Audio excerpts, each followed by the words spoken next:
क्या आपने कभी ये सोचा है कि हम यूनिवर्स में कितना पीछे तक देख सकते हैं? अगर सोचा है तो आपको ये जानकर खुशी होगी कि 24 दिसंबर 2021 को हम इंसानों की यूनिवर्स को देखने की टेक्नोलॉजी में एक मैसिव अपग्रेड मिलेगा। हम यहाँ बात कर रहे हैं नए space telescope James Webb space telescope की। तो तैयार हो जाइए, हम इस मिशन से जुड़ा सब कुछ जानेंगे महज 9 मिनट्स में। साइज: ये James Webb space telescope NASA, USA और कनेडियन स्पेस एजेंसी का एक जॉइंट मिशन है। इस जेम्स वेब स्पेस टेलीस्कोप का प्राइमरी मिरर 18 सेगमेंट से बना है और जो मिलकर 6.6 मीटर्स में फैले हैं। अगर हम इसे हबल के मिरर से कंपेयर करें तो हबल के मिरर्स महज डायामीटर में 2.4 मीटर्स के थे। इस जेम्स वेब स्पेस टेलीस्कोप के मिरर के इतना विशाल होने की वजह से ये हबल के मुकाबले 6.25 गुना ज्यादा सरफेस एरिया में लाइट को कलेक्ट कर पाएंगे। इसके साथ इसका ये मिरर काफी हल्का भी है। इसके प्राइमरी मिरर का हर एक सेगमेंट 40 किलोग्राम से थोड़ा कम है, जिनका मिलकर इस जेम्स वेब स्पेस टेलीस्कोप के सारे इंस्ट्रूमेंट के साथ वेट 6500 किलोग्राम के करीब है, जो कि हबल के 11,000 किलोग्राम के वजन के कंपैरिजन में बहुत कम है।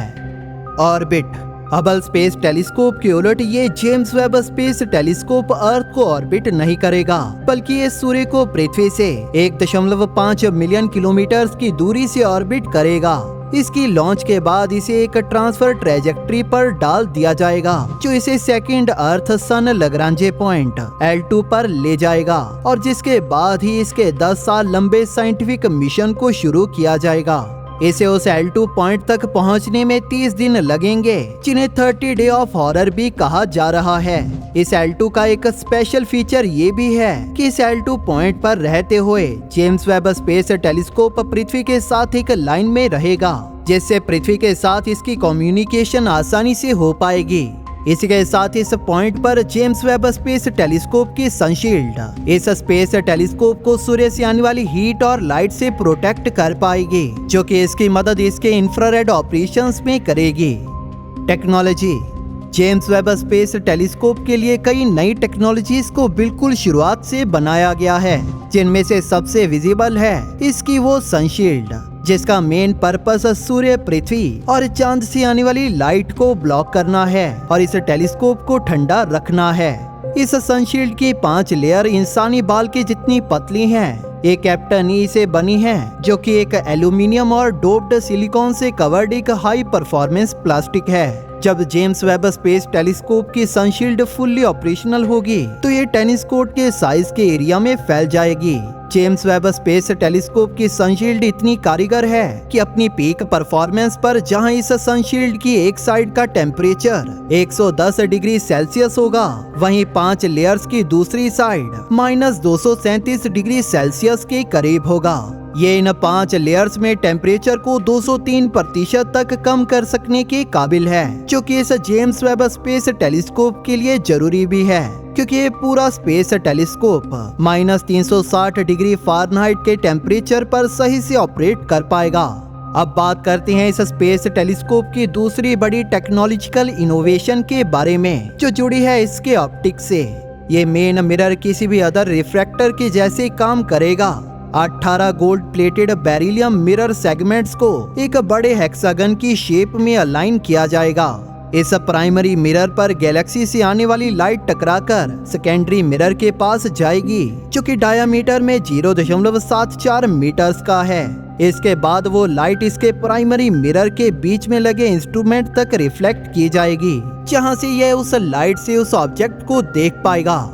इस तरह के डिजाइन से जुड़ा जो सबसे बड़ा इंजीनियरिंग चैलेंज है, वो है इन बेहद प्रिसाइज मिरर के फोकस को मेंटेन कर पाना, जो कि स्पेस में क्रायोजेनिक टेम्परेचर पर काम करेगा। इसीलिए जेम्स वेब स्पेस टेलीस्कोप की टीम ने क्रायोजेनिक एक्चुएटर्स और मिरर कंट्रोल सिस्टम को डेवलप किया है, जो कि मोटर्स और श्रड्स का एक नेटवर्क है, जो कि उस प्राइमरी मिरर के 18 सेगमेंट्स को इंसानी बाल के 1/10,000वें हिस्से जितना प्रिसाइजली अलाइन कर सकता है। इन सभी नई इनोवेटिव टेक्नोलॉजीज को कई सालों की टेस्टिंग और रिव्यू के बाद वैलिडेट किया गया है, क्योंकि सभी इंस्ट्रूमेंट और टेक्नोलॉजीज के पास सही से काम करने का एक ही मौका है, क्योंकि हम हबल की तरह एस्ट्रोनॉट्स की एक टीम को भेजकर इस टेलीस्कोप को ठीक नहीं कर पाएंगे। इंस्ट्रूमेंट, ये जेम्स वेब स्पेस टेलीस्कोप की मेन ऑब्जर्वेशन इंफ्रारेड लाइट ही रहेगी। तो कैमरा वाइज इस पे लगा main instrument near infrared camera है। इस नियर इंफ्रारेड कैमरा में 10 मरकरी, कैडमियम और इसी के साथ ये क्रोनोग्राफ से भी इक्विप्ड है, जो कि एस्ट्रोनॉमर्स की मदद काफी चमकदार ऑब्जेक्ट्स के पास मौजूद काफी धुंधले ऑब्जेक्ट्स की तस्वीरें लेने में करेगा। ऐसा करने के लिए ब्राइट ऑब्जेक्ट से आने वाली लाइट को ब्लॉक कर देगा और जिससे ये कम विजिबल ऑब्जेक्ट को देख पाएगा। इस पर लगा अगला इंस्ट्रूमेंट है नियर इंफ्रारेड स्पेक्ट्रोमीटर। एक स्पेक्ट्रल ग्राफ का इस्तेमाल किसी ऑब्जेक्ट से आने वाली लाइट को लाइट के स्पेक्ट्रम में तोड़ने के लिए किया जाता है, जिसके बाद एस्ट्रोनॉमर्स इसके अध्ययन से उस ऑब्जेक्ट की फिजिकल प्रॉपर्टीज का पता लगा सकते हैं, जैसे केमिकल कंपोजिशन, टेम्परेचर और उसका मास। ये हमारे ब्रह्मांड को एक्सप्लोर करने का सबसे बेहतरीन तरीका है। ये नियर इंफ्रारेड स्पेक्ट्रोग्राफ खास इसलिए है क्योंकि इसे कुछ इस तरह से डिजाइन किया गया है कि एक साथ 100 ऑब्जेक्ट्स की ऑब्जर्वेशन कर पाएगा। इसका थर्ड इंस्ट्रूमेंट है मिड इंफ्रारेड इंस्ट्रूमेंट। ये मिड इंफ्रारेड इंस्ट्रूमेंट एक कैमरा भी है और स्पेक्ट्रोग्राफ भी। ये कैमरा हमारी मदद डीप स्पेस की कुछ अमेजिंग वाइड फील्ड इमेजेस लेने में करेगा। ये हबल स्पेस टेलीस्कोप द्वारा फेमस की गई एस्ट्रोफोटोग्राफी को नेक्स्ट लेवल पे ले जाएगा। इस पर लगा आखिरी इंस्ट्रूमेंट है फाइन गाइडेंस सेंसर। ये जेम्स वेब स्पेस टेलीस्कोप की मदद ऑब्जेक्ट्स की लंबी ऑब्जर्वेशन के दौरान उन्हें ट्रैक करने के दौरान करेगा। मिशन, अब बात करते हैं उन साइंटिफिक अचीवमेंट्स के बारे में जो ये स्पेस टेलीस्कोप अपने 10 सालों के मिशन के दौरान पूरा कर सकता है। हमारी आज की मॉडर्न एस्ट्रोनॉमी के 4 एरियाज ने जेम्स वेब स्पेस टेलीस्कोप के डिजाइन को गाइड किया है, जो है first light and re ionisation, galaxies की असेंबली, सितारे और प्रोटो प्लेनेटरी सिस्टम्स का निर्माण, प्लेनेटरी सिस्टम और लाइफ का ओरिजिन। एस्ट्रोनॉमर्स ने एक लंबे समय पहले ही ये प्रेडिक्ट किया था कि बिग बैंग के कुछ साल बाद ब्रह्मांड ठंडा होने लगा था, लेकिन ब्रह्मांड की सबसे पहली लाइट कैसी दिखती थी और कब हमारे ब्रह्मांड में सबसे पहले सितारे की फॉर्मेशन हुई थी, ये कुछ ऐसे सवाल हैं जिनका जवाब आज भी हमारे पास नहीं है। हबल स्पेस टेलीस्कोप ने जहां अपने अल्ट्रा डीप फील्ड में हमें पुरानी गैलेक्सीज का एक व्यू दिखाया था, वहीं जेम्स वेब स्पेस टेलीस्कोप का अल्ट्रा डीप नियर इंफ्रारेड सर्वे और लो रेजोल्यूशन स्पेक्ट्रोग्राफी से ये टेलीस्कोप समय में 13.6 बिलियन साल पीछे देख पाएगा, यानी कि बिग बैंग होने के 100 से 250 मिलियन सालों बाद तक। इसी के साथ यह जेम्स वेब स्पेस टेलीस्कोप हमें इन सवालों का भी जवाब देगा कि पहली गैलेक्सी कैसे बनी थी, पहली गैलेक्सी देखने में कैसी थी, इन गैलेक्सीज में बना पहला सितारा कैसा था और इन्हीं पहली गैलेक्सीज में बने पहले प्लेनेटरी सिस्टम्स कौन से थे।